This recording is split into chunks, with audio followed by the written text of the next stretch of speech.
Good morning. Hello there YouTube, Devin here again. Sorry I did not put out a helmet video yesterday. I had a lot of weird stuff going on at work that I had to take care of, and it really put my whole day quite behind. I had quite a lot to do, and it wasn't all that fun, but I do apologize anyways. And today I have a new helmet video, and for all of you Czechoslovakian people out there, you're really gonna like this helmet.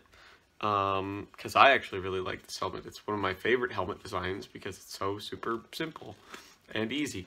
That would be the VZ32 helmet. Now this is a restored VZ32 helmet. It is an actual one. Has been obviously repainted. The liner has been replaced and everything like that. Has the Slovak cross on it, the blue rim, everything like that. But the VZ32 helmet has kind of an interesting story.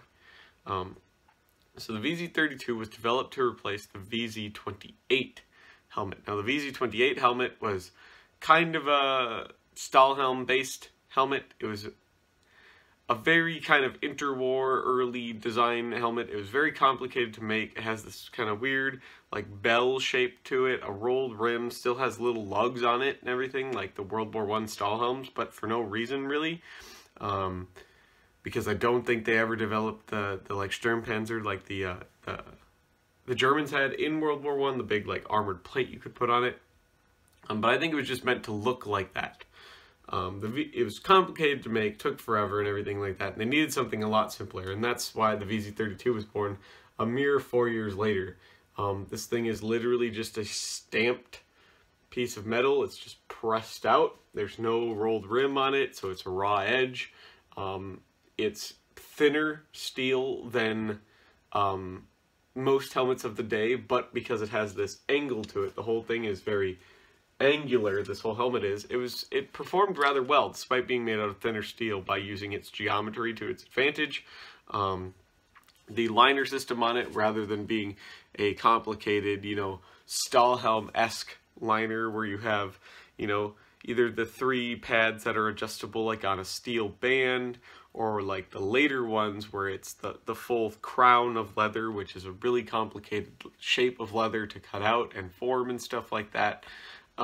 This is meant to be simple and save resources. It's 5 basically square pads with little tongues on them, and they're just all each held in place with their own singular rivet. And here's the thing, a lot of people think they're rivets, but they're not. They're actually just really, really big ass split pins, as you can see in there. So around a strip of metal. So there's a split pin holding in just a bar of metal, which is what's keeping this pad level and even and stuff like that. And just 5 of those. It's adjustable at the crown. It came in 2 sizes, small and large. This helmet was such a success that it was used by a ton of people and made for a very long time. Not only was it used by, Czechoslovakia and their respective, resistance groups and stuff like that in that unified country. The Germans used them during World War II. They kept making them. The Yugoslavs used them during World War II. The Finns used a bunch of them. Anybody that could get their hands on them were using them. There's a lot of resistance groups with VZ32s. It was one of the most forgotten about helmets of World War II, I think, and that's kind of sad because it's actually a really, really well thought out design. But it would serve for quite a long time with a lot of countries, basically through World War II, from 1932, which is where Model 32 is, and it would come out, and basically be replaced by either the Soviet Komblock style of helmets or the American M1 style of helmets you would see become very prominent in the 50s in a lot of the European countries that occupied your country respectively. So, but it was a very well-liked helmet by the people that used it and received it and stuff because it fit rather nice. It wasn't too hard to adjust. It was very simple to use. It didn't obstruct your vision, your hearing, and it did its job while being lighter than a lot of other helmets of the day because of how the thin gauge of steel they used. So, which I thought was pretty interesting. It's a very, very innovative helmet, and I like stuff that it doesn't need to be super complicated in order to work. And this is one of those things because it's literally a steel bowl. The chin strap on it is super nice. It's this nice split leather chin strap. You can find them with other different kinds of chin strap, especially like the German, like occupation ones. Theirs are a little different, stuff like that. You can find them tons of different configurations based on if something broke and what country used it and how they decided to fix it. So, but we're going to flip the camera around right now, take a look at the liner a little bit more in depth, and then we'll flip it back around after that, and I'll put it on, show you the different angles of how it looks, how it should be worn and stuff like that, and we will conclude the video. Alrighty, so we're back here with the VG32 and we're looking on the inside of the liner. Now, the front of the helmet is traditionally, as the videos go, towards the bottom of the screen here, and you can see it is just this single 5-pad arrangement. These pads are not kind of like the original ones. You can find them in various different kinds of leather. There would be a version made in the 50s, much later, that would be painted black, and it would have kind of like a synthetic leather pad, which is a little weird. I do have one of those on my channel in an older video if you are interested in seeing that. I also have a VZ29 helmet, which is a German occupation-made version of the VZ28, which is what this helmet replaced. It's a little bit different, slightly, basically just the air vents and stuff like that. If you're interested in looking in that really, really complicated liner and stuff that helmet had as well, there's an older video of that on my channel as well. Unfortunately, I don't have that helmet anymore. And whatnot. So if you're interested in seeing that, you can go back and see the old chair videos, for those of you veterans, and take a look at that. But here we have the 5 pads, and as you can see, they're made out of a very kind of soft, supple, white liner. They are horsehair filled pads, linen pads on the back. As you can see, one of the horsehair sticking through there, which would have been very correct. As you can see there is your split pin holding in your piece of sheet metal that holds the pad in. Very, very simple, elegant, easy to replace design.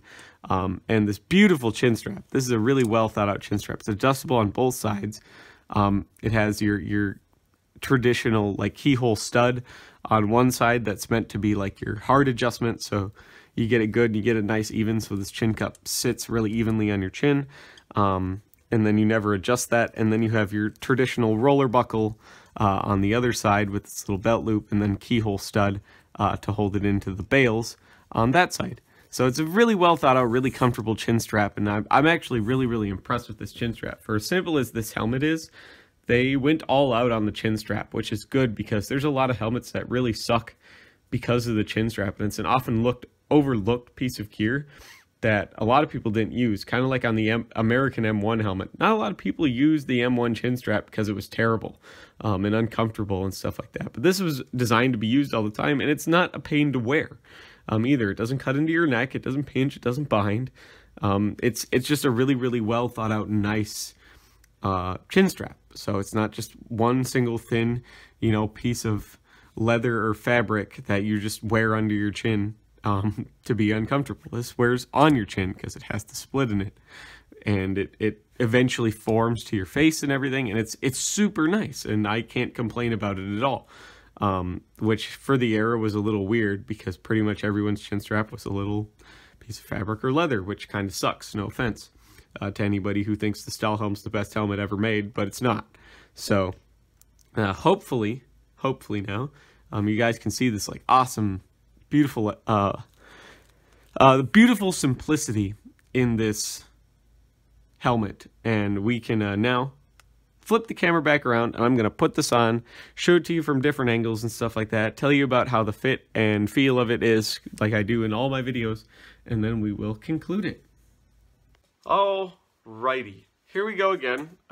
So sorry that took a little bit. You didn't notice it because editing software, but I had to fight my really broken tripod there for a while because still trying to buy a tripod. But that's okay, saving up Patreon money for that type stuff.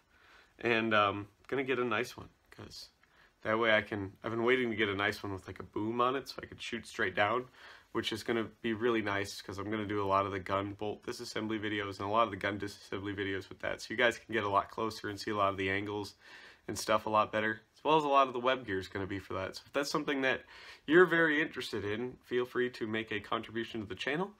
There's the little donations tab on the banner of my channel, and I also leave the link to my Patreon in every video's description if you're interested. It all goes a really, really long ways, and I appreciate each and every one of you who are part of that. And if you donate to the Patreon, you get to be a part of the Discord, where there's a lot of other really cool history nerds and stuff out there, and I learn a lot from them as well in the Discord. So, but we're back. We're gonna put the VZ32 on here, just like how it was supposed to be worn. Slight angle, not totally horizontal to the ground, but slight angle. This is a size 1, which is a smaller size. If you have a larger head, you might need a size 2. As you can see, this one fits quite well for me. I have enough space between the shell and everything for it to work. Chin cup obviously is going to help fit a lot nicer. It's a very nice fitting chin cup. As I said, mine is very new, so it hasn't quite formed in my face yet, but even then it's still quite comfortable. It's not digging in, it's not pinching, it's not binding. The helmet itself with the 5 pads, this helmet does have a little play to it. Kind of have to expect that going in. It still isn't an excuse, because there's a lot of helmets that don't have play in them that are designed much better from this era. But this one, that was something they sacrificed for ease of manufacture. But for what you're getting out of it, it still fits up quite nice compared to how cheap and how easy this helmet is to make and assemble and use. It's very, very forgivable, because it still fits quite nice. As you can see, there's not a ton of play in it. It's quite comfortable. There's obviously 5 very easily feelable pressure points on your helmet, on your head, which suck. Those points are going to get hot, and they're going to rub, obviously, with the leather pads and stuff. The weight is all on those 5 points, so even though this is a lighter helmet, you're feeling the pressure in 5 tiny little areas, which makes it relatively uncomfortable. But once again, this is a brand new helmet with some breaking in, obviously with some adjusting. By taking some of the horsehair out of those pads and stuff like that, you could get it to fit better, a lot better, and everything. And it will, the hair will kind of break down, move around, adjust and stuff like that, so you can, eventually this helmet's going to form to your head really, really nice, and be quite a comfortable, fantastic design. It's going to be an awesome helmet eventually, and I see why people really, really liked them. But it's a very stable, you can see, here's my ear canals right here, so the helmet comes right down to the point where it's protecting half my ear, but it's not obstructing my ear canals, which means I can hear very clearly to both sides of the helmet. The helmet has no skirt or anything like that, so my vision is unhindered, basically. You have a little bit up here, in your vision of the rim, but that's about it. It's not hindering my vision in any way. It's not hindering my hearing in any way.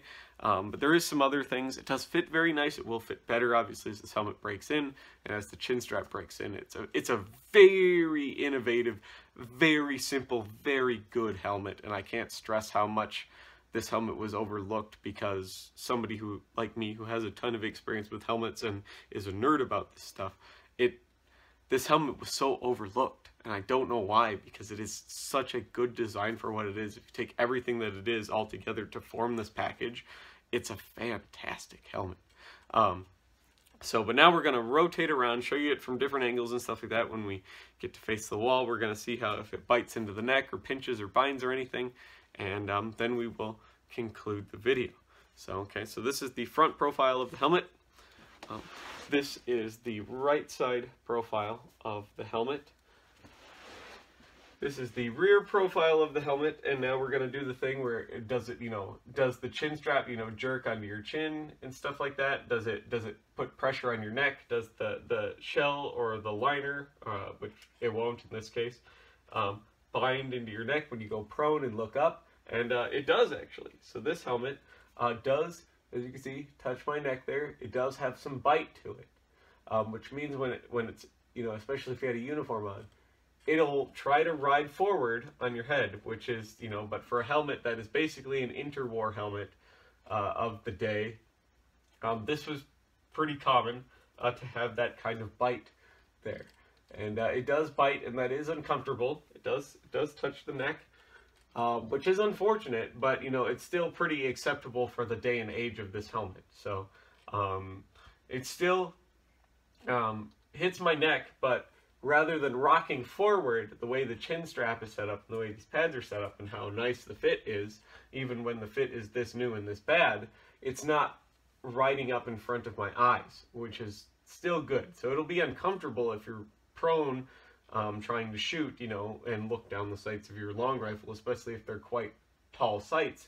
You're going to have this uncomfortable pressure on your neck from the helmet rim. And then here's it from the left side, and then we bring it back around here to the front.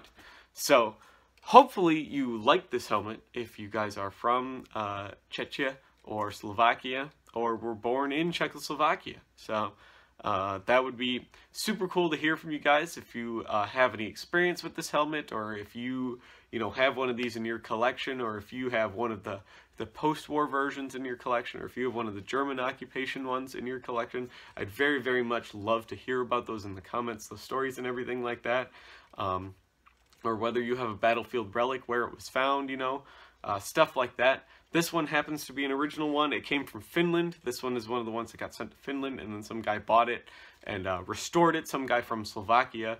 Unfortunately, I think he is out of business now. I think he was kind of an older gentleman and he has retired henceforth, so I don't know where you can get one of these. There was some reproductions made a while ago. So if you have one of those, they're a pretty good reproduction, not gonna lie. But they are a little bit off compared to the originals, just basically in the gauge of steel that's used. It's a slightly heavier gauge of steel than is on the real ones in the reproductions, but that's not necessarily a bad thing. And maybe the one that they based it off is made out of a slightly thicker gauge of steel. You never know. This is such a cheap helmet to produce, so I'm not sure. So thank you all for watching.